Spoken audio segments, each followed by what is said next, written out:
दिल्ली जल बोर्ड घोटाले में एनफोर्समेंट डायरेक्टरेट के सुमन के बाद वही हुआ जिसकी संभावना थी। शराब घोटाले में 8 सुमन के बावजूद अरविंद केजरीवाल पेश नहीं हुए हैं और अब जल बोर्ड घोटाले के सुमन पर भी अरविंद केजरीवाल सवालों का सामना नहीं करेंगे। आम आदमी पार्टी ने ईडी के सुमन को गैरकानूनी बताया। आम आदमी पार्टी ने कहा कि केजरीवाल को कोर्ट से बेल मिली हुई है और उसके बावजूद उन्हें सुमन भेजा जा रहा है।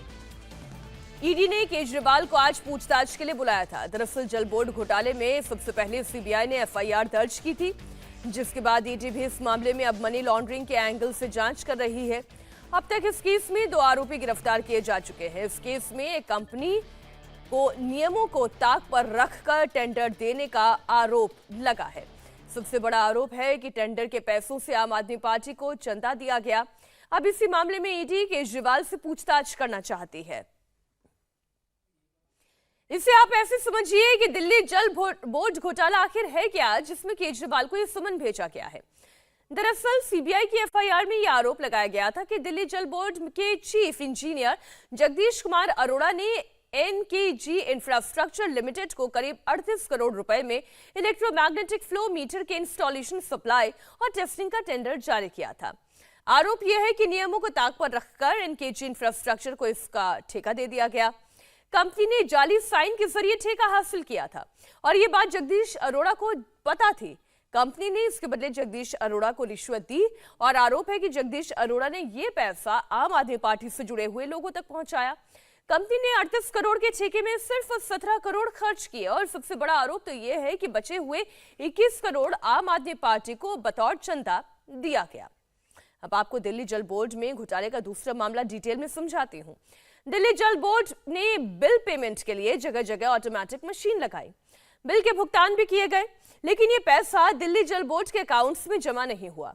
Mrs Freshpay IT solutions private limited और Mrs Aurum e payments private limited company को पहले 3 साल के लिए कॉन्ट्रैक्ट दिया गया था, जिसे समय पर बढ़ाया गया और एक बार नहीं, ऐसे कई बार बढ़ाया गया।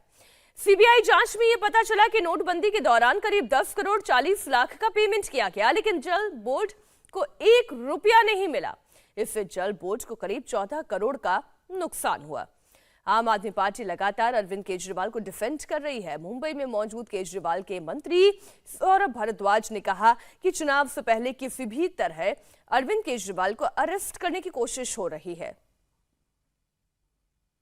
केंद्र सरकार परेशान है कि मुख्यमंत्री ईडी द्वारा गिरफ्तार नहीं कर पाए।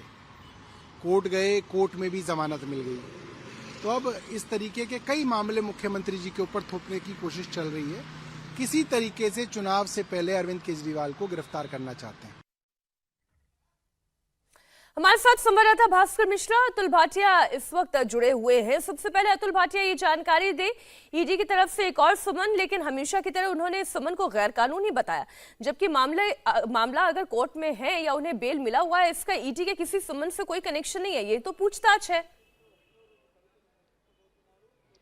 देखो मीनाक्षी, इससे कोई संबंध भी नहीं है और दूसरी बात, जो दिल्ली जल बोर्ड घोटाला है उसमें पहली बार सम्मन ईडी ने भेजा था और 18 मार्च को पेश होने का जो है सम्मन वो मुख्यमंत्री अरविंद केजरीवाल को भेजा था। जो पूरा दिल्ली जल बोर्ड घोटाला है, इसके अंदर विभव, जो कि पर्सनल सेक्रेटरी है मुख्यमंत्री अरविंद केजरीवाल का, उसके ठिकानों पर रेड जो है वो फरवरी में की गई थी। इसके अलावा एनडी गुप्ता, जो कि राज्यसभा सांसद है आम आदमी पार्टी से, और इसके अलावा आम आदमी पार्टी के ट्रेजरर है, उनके ठिकानों पर भी रेड्स की गई थी और कई जो डिजिटल डॉक्यूमेंट है वो ईडी ने रिकवर किए थे। और क्योंकि इसमें आरोप आम आदमी पार्टी के ऊपर यह है कि जो दिल्ली जल बोर्ड घोटाला है उसका पैसा आम आदमी पार्टी के फंड में गया। एनडी गुप्ता के यहाँ इसलिए रेड्स की गई क्योंकि वो संयोजक है आम आदमी पार्टी के, और उसके बाद अब जो ईडी है, एनफोर्समेंट डायरेक्टरेट है, वो इस पूरे मामले में दिल्ली के मुख्यमंत्री अरविंद केजरीवाल से पूछताछ करना चाहती है, क्योंकि वो आम आदमी पार्टी के संयोजक है। यही कारण है कि उनको सम्मन दिया गया। आज का यह सम्मन दिया गया था। रेड्स इस पूरे मामले में पहले की जा चुकी है। 2 अधिकारियों को दिल्ली जल बोर्ड के उनको गिरफ्तार किया जा चुका है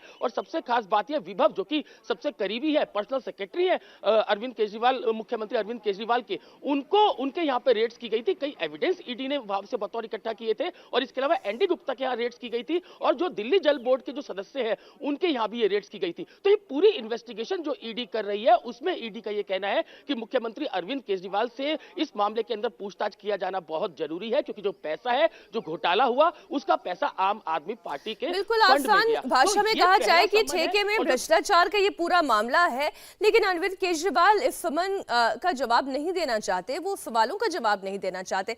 भास्कर, अगर चुनावों से पहले इस समन का आना, इसको दोनों ही तरीके से देखा जाए। एक तरीका वो जो आम आदमी पार्टी कह रही है कि ये तो दरअसल अरविंद केजरीवाल को गिरफ्तार करना चाहते हैं और किसी भी हाल में करना चाहते हैं, लेकिन दूसरी मैसेजिंग क्या ये नहीं है कि अरविंद केजरीवाल को डर किस बात का है? और देखिए, डर किस बात का है ये कहना उचित नहीं होगा। इसको सीधे सीधे राजनीति से जोड़ के आप देखिए। लोकसभा चुनाव से पहले अगर आम आदमी पार्टी के चीफ को गिरफ्तार कर लिया जाता है तो आम आदमी पार्टी के लिए कितना बड़ा झटका है, ये जानते हुए कि नंबर 2, नंबर 3 ये सब पहले से ही जेल में मौजूद हैं। ऐसे में अगर अरविंद केजरीवाल भी चले जाते हैं तो कितना बड़ा नुकसान होगा पार्टी के लिए, और इसको समझा जा सकता है। तो इसीलिए डर से ज़्यादा इसके पीछे राजनीति है और आरोप भी राजनीतिक लग रहा है। आम आदमी पार्टी ये कह रही है कि लोकसभा चुनाव से पहले अरविंद केजरीवाल को किसी भी सूरत में भारतीय जनता पार्टी गिरफ्तार करवाना चाहती है, लेकिन ये आरोप 5 राज्यों में जब विधानसभा चुनाव होने वाले थे तब भी लगाए गए थे, जब पहली बार समन भेजा गया था शराब घोटाले में। तो ये आरोप दोनों तरफ से लग रहे हैं, आम आदमी पार्टी की तरफ से भी और भारतीय जनता पार्टी की तरफ से भी। इस बीच में सच्चाई ये जरूर है कि ईडी कोर्ट गई थी, कोर्ट से कहीं से भी ये नहीं कहा गया है कि अरविंद केजरीवाल को और समन नहीं भेजा जाएगा, जिसको आम आदमी पार्टी एक टूल की तरह इस्तेमाल करना चाह रही है। इसमें देखिए, पॉलिटिकल पार्टी का ये काम होता है कि हर सिचुएशन को अपने फायदे के लिए इस्तेमाल करना। जो आईपीसी की धारा 174 में उनको बेल मिली है उसको बड़ी उपलब्धि बता रहे हैं, लेकिन ये नहीं कह रहे कि ये दूसरा जो एक मामला है जल बोर्ड का, नहीं, बात उसमें मेरे क्यों नहीं जाएंगे, वो तो बिल्कुल इसका ही एक सेपरेट पहलू ये मामला भी है कि ये क्या दूसरा जनता मामला ये है। बात समझ रही है कि अरविंद केजरीवाल पर भ्रष्टाचार के आरोप है और वो जवाब देने से बच रहे हैं? क्या जनता तक ये मैसेज पहुंच रहा है? बहुत संक्षेप में बताइएगा। देखिए, जनता तक मैसेज ये पहुंचे, ये काम भारतीय जनता पार्टी का है और वो भारतीय जनता पार्टी इसके लिए मेहनत कर रही है। जनता में ये मैसेज तब जाएगा आधिकारिक रूप से जब अरविंद केजरीवाल गिरफ्तार होंगे, और ऐसी स्थिति आम आदमी पार्टी नहीं आने देना चाहती है। इसीलिए जितना लंबा खींचा जा सकता है इस मामले को, वो खींचा जा रहा है। 5 राज्यों के विधानसभा चुनाव से लेकर लोकसभा चुनाव तक का समय आ गया है। आगे दिल्ली और हरियाणा का चुनाव का भी जिक्र किया जाएगा अगर अरविंद केजरीवाल तब तक नहीं जाते हैं तो। जी, बहुत शुक्रिया भास्कर आपका भी, अतुल आपका भी, पूरी जानकारी के लिए।